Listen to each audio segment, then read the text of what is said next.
This tutorial is going to show you how to use WeatherMaker to have rain appear outside but not inside of a building. You can see this beautiful stone hut that I've created here.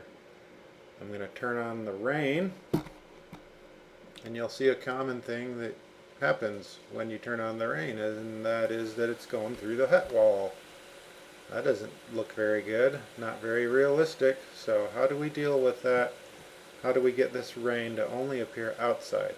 Well, there's a couple of things that need to be done. The very first is to turn on this collision option, and that gets the rain hitting the top of the hut and falling off so that it doesn't pass through the building structure.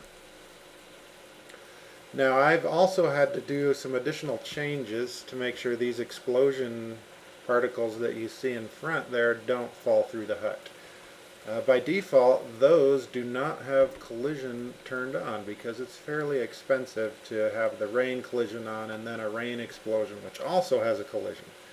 So to have this effect where the rain works when you're indoors and doesn't pass through can be a little bit CPU intensive, so you'll definitely want to keep the rain intensity on the lower end.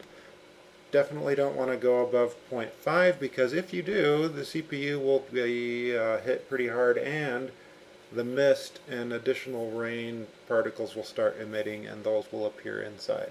So keep your rain intensity below 0.5 if you're wanting this inside rain effect.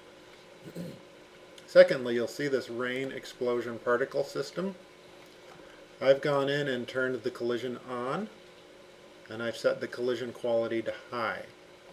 On the rainfall particle system, I've also turned collision on, which gets turned on with this checkbox.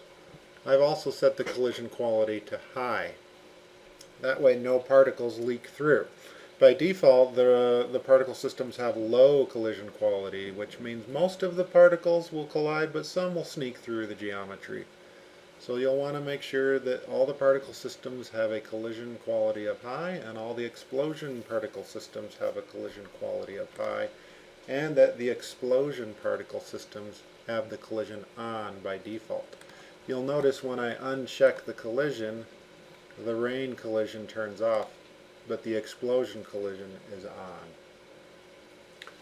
So this global collision checkbox only affects the main particle systems because for most people the explosion particle systems won't have collision detection because they don't need it. Most people use this pack outside and they don't need to worry about the collisions. Okay, that pretty much covers having rain while you're inside of a structure, and I hope you enjoyed this tutorial. Please let me know if you have any questions about WeatherMaker. Support@digitalruby.com. I'll be glad to help. Thanks for watching. Have a great day.